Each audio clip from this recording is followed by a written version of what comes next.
scroll sebentar, tapi kok hilang 2 jam? Nah, ini tuh bukan cuma soal kebiasaan, tapi tentang siapa yang sebenarnya pegang kendali. Kita yang pakai media sosial atau kita yang lagi dipakai? Aku teh mau cerita ya Ki. Ini teh jujur banget, kemarin malam aku teh niat nate mau tidur jam 10. Udah matiin lampu, udah rebahan. Terus kepikiran deh, cek notifikasi dulu ah. Nah, dan itu tuh awal dari kehancuran, Mei.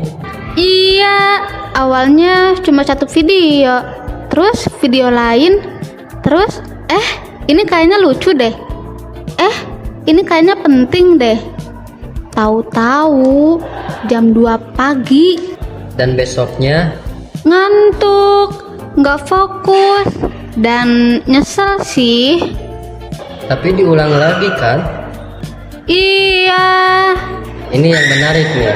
Ini tuh bukan cuma kebiasaan buruk. Ini tuh udah jadi pola keseharian yang biasa kita alami.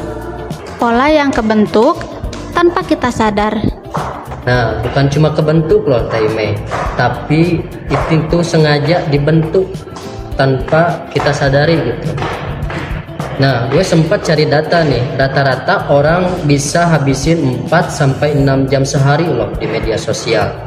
Tapi itu hampir seperempat hari loh. Nah, dan kalau dikumpulin bisa lebih dari 1.500 jam per tahun tuh, bayangin ya. Gila, itu bisa dipakai buat belajar skill baru loh, Ki. Tapi kenapa ya kita tetap ngelakuin hal itu, Teme? Nah, jawabannya itu ada 3. Yang pertama itu FOMO atau takut ketertinggalan ya. Ketertinggalan tren yang sedang viral, yang sedang tren nih di media sosial itu apa. Jadi kita tuh mengalami takut akan ketertinggalan itu, atau bahasanya itu fear of missing out. Yang kedua itu dopamin instan nih Taimei. Nah, setiap like, komentar, notifikasi itu kayak hadiah kecil bagi kita, buat otak kita. Nah, yang ketiga itu ada algoritma. Konten yang kita lihat bukan kebetulan kan? Iya, semua itu disusun berdasarkan apa yang bikin kita betah. Jadi kita kayak dipancing terus. Bukan cuma dipancing loh Taimei, tapi dijaga supaya nggak keluar. Dan gue sempat ngobrol sama salah satu mahasiswa. Apa katanya? Katanya dia tuh, gue kadang capek, tapi kalau nggak buka HP rasanya kosong. Itu dalam banget sih. Tapi itu siapa ya? Ada seorang teman di beda kelas gitu di kampus. Nah, media sosial itu bukan lagi hiburan katanya, tapi itu sebuah pelarian bagi dia. Pelarian dari capek, dari overthinking, dan dari realita kehidupannya. Padahal realitanya nggak hilang ya. Ki, jujur ya, kadang aku teh sok ngerasa habis scroll lama itu teh bukan seneng, tapi kosong. Yaitu karena yang kita dapat cuma distraksi Taimei, bukan kepuasan yang nyata.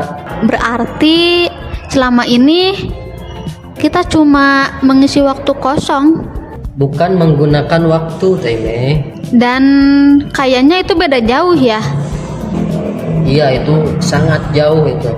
Jadi mungkin setelah ini kita nggak perlu langsung berubah drastis. Tapi cukup mulai sadar dulu. Sadar kapan harus berhenti scroll. Sadar mana yang penting dan mana yang cuma lewat. Karena kalau enggak, yang kita habiskan bukan cuma waktu, tapi hidup kita pelan-pelan. Gue Rizky. Gue Imei. Ini podcast RI. Sampai ketemu di cerita berikutnya.